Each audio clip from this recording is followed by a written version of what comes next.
Lesson 4. The History of Taxes and the Power of Corporations. I remember in school being told the story of Robin Hood and his merry men.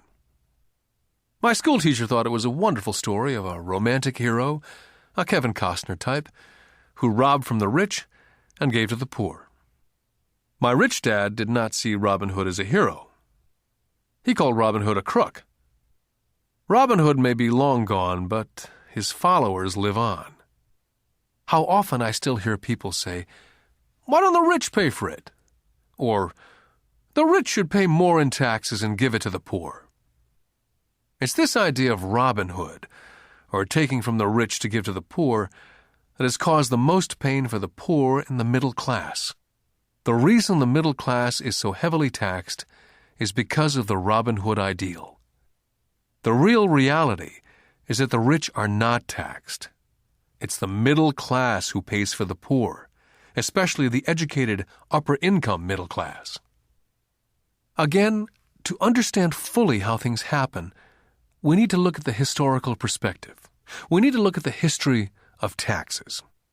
Although my highly educated dad was an expert on the history of education, my rich dad fashioned himself as an expert on the history of taxes. Rich Dad explained to Mike and me that in England and America originally, there were no taxes. Occasionally, there were temporary taxes levied in order to pay for wars. The king or the president would put the word out and ask everyone to chip in. Taxes were levied in Britain for the fight against Napoleon from 1799 to 1816. And in America, taxes were levied to pay for the Civil War from 1861 to 1865. In 1874, England made income tax a permanent levy on its citizens. In 1913, an income tax became permanent in the United States with the adoption of the 16th Amendment to the Constitution. What these historical dates fail to reveal is that both of these taxes were initially levied against only the rich. It was this point that Rich Dad wanted Mike and me to understand. He explained that the idea of taxes was made popular and accepted by the majority by telling the poor and the middle class that taxes were created only to punish the rich.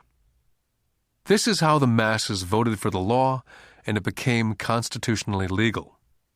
Although it was intended to punish the rich, in reality it wound up punishing the very people who voted for it, the poor and the middle class.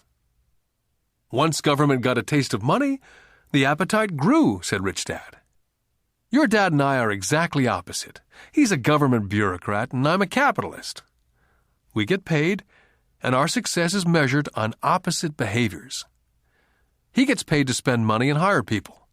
The more he spends and the more people he hires, the larger his organization becomes. In the government, the larger his organization, the more he's respected.